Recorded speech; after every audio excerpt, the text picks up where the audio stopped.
আসসালামু আলাইকুম। এইচএসসি 24 পরীক্ষার রেজাল্ট জিএসসি থেকে 25% এবং এসএসসি থেকে 75% নেওয়া হবে। এই নিউজটা, এই তথ্যটা যখনই বাংলাদেশের 14 লাখ শিক্ষার্থী, প্রায় ধরতে গেলে 15 লাখ শিক্ষার্থী শুনেছে, তারপর থেকে কমন একটা প্রশ্ন, গ্রুপ ভিত্তিক সাবজেক্টগুলোর মূল্যায়ন কিভাবে হবে। জিএসসি থেকে যে কয়েকটা পরীক্ষা হয় নাই, বাতিল হয়েছে, তার ভিতর প্রায় সাবজেক্টগুলো হচ্ছে গ্রুপ ভিত্তিক সাবজেক্ট। এই গ্রুপ ভিত্তিক সাবজেক্টের মূল্যায়ন জিএসসি থেকে কিভাবে হবে? অনেক সাবজেক্ট জিএসসি থেকে নাই, জিএসসি তে ধরতে গেলে প্রায় সাবজেক্টই নাই গ্রুপ ভিত্তিকের। ওইগুলোর মূল্যায়ন আমাদের এইচএসসি তে কিভাবে হবে? শিক্ষা বোর্ড কিভাবে রেজাল্ট তৈরি করবে? এই প্রশ্নটা এখন প্রত্যেকটা শিক্ষার্থীর মুখে মুখে, আমার কমেন্টে আমি ঢুকলে জাস্ট এই কোয়ালিটির প্রশ্নই পাচ্ছি। আশা করি ক্লিয়ার একটা ধারণা আজকে দেওয়ার চেষ্টা করব, তোমাদের প্রশ্নগুলোকে কিছুটা হালকা করব। যদিও আমরা অপেক্ষা করছি শিক্ষা বোর্ডের ওই নোটিশ অবধি, শিক্ষা বোর্ড প্রস্তাবনাটা অনুমোদন পেলেই তারা ক্লিয়ার একটা ধারণা আমাদেরকে দিবে, এবং ওই ধারণাটা পেলেই আমরা টোটালি ক্লিয়ার হতে পারবো। তারপরে তোমাদের মনে যেহেতু প্রশ্নগুলো জেগেছে, এই প্রশ্নগুলোর একটা অ্যান্সার দেওয়ার চেষ্টা করব। প্রথমত, জিএসসি থেকে যদি 25% নেওয়া হয় তাহলে তো একটা দুইটা সাবজেক্টে নিবে না, প্রত্যেকটা সাবজেক্টে নিবে। এবং বোর্ড ক্লিয়ারলি বলে দিয়েছে যে আমাদের যেগুলো পরীক্ষা বাতিল হয়েছে তার প্রত্যেকটা সাবজেক্টের পরীক্ষার রেজাল্ট জিএসসি থেকে নেওয়া হবে 25%। এসএসসিটা বাদ দিলাম, এসএসসিতে অনেক সাবজেক্ট আছে, একটা সাবজেক্টকে ভেঙে দুইটা করবে, একটা সাবজেক্ট দিয়ে দুইটা সাবজেক্টের রেজাল্ট তৈরি করবে, এইভাবে অনেক কিছুই করা যাবে, অনেক সিস্টেম আছে। জিএসসিতে তো এই সিস্টেম নাই। এসসি থেকে তাহলে 25% নিবে কিভাবে?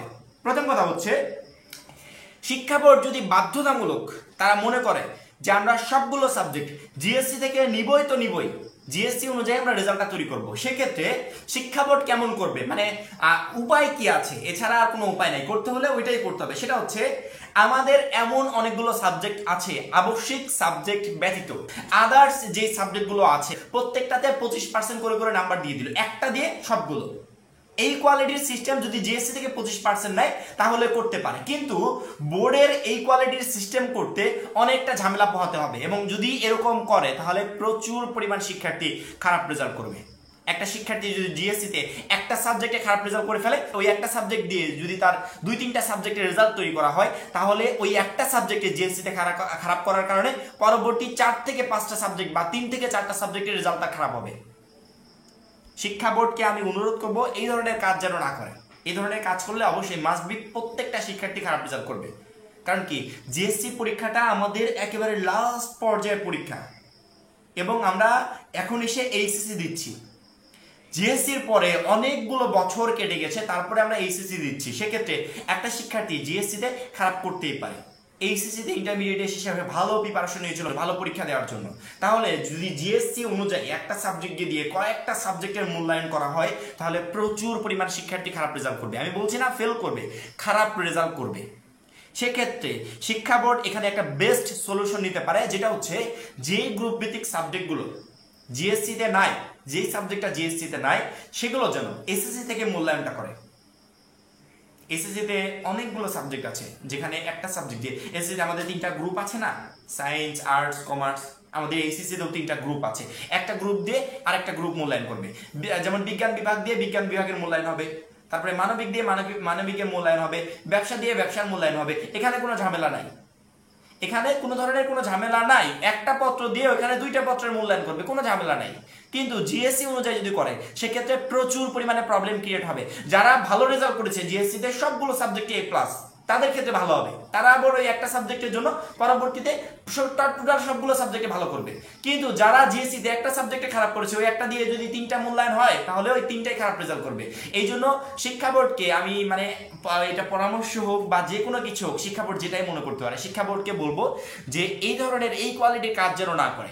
25% করে প্রত্যেকটা সাবজেক্টকে দেওয়া অনেকটা নাম্বার, কিন্তু এখানে এই 25% নাম্বার তুলতে গেলে একটা শিক্ষার্থীকে কত কষ্ট করতে হয়। সেক্ষেত্রে যাতে কোনো ধরনের বৈষম্য না হয়, কোনো বৈষম্যের শিক্ষার যাতে শিক্ষার্থীরা না হয়, সেই জন্য শিক্ষা বোর্ডের উচিত জিএসসি এবং এসএসসির ভিতর, জিএসসি এবং এসএসসির ভিতর একটা শিক্ষার্থী যেই বোর্ড পরীক্ষায় সব থেকে বেস্ট রেজাল্ট করেছে ওই সাবজেক্টগুলোতে, যেটা মূল্যায়ন তারা করতে পারছে না, ওই পরীক্ষার মাধ্যমে যেন এইচএসসিতে মূল্যায়ন করা হয়।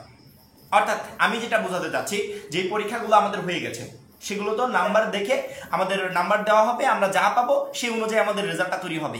যেই পরীক্ষাগুলো বাতিল হয়েছিল সেই পরীক্ষাগুলোকে মূল্যায়ন করতে গিয়ে যখন দেখবে যে এইচএসসি তে আমরা যেই সাবজেক্টটাতে নাম্বার দিতে যাচ্ছি কিন্তু জিএসসি তে সেই সাবজেক্টটা নেই, এখন আমাদেরকে কোনো একটা সাবজেক্টকে ধরে ওই একটা সাবজেক্টের 25% আমাদের 4 থেকে 5টা সাবজেক্টে বসাতে হবে।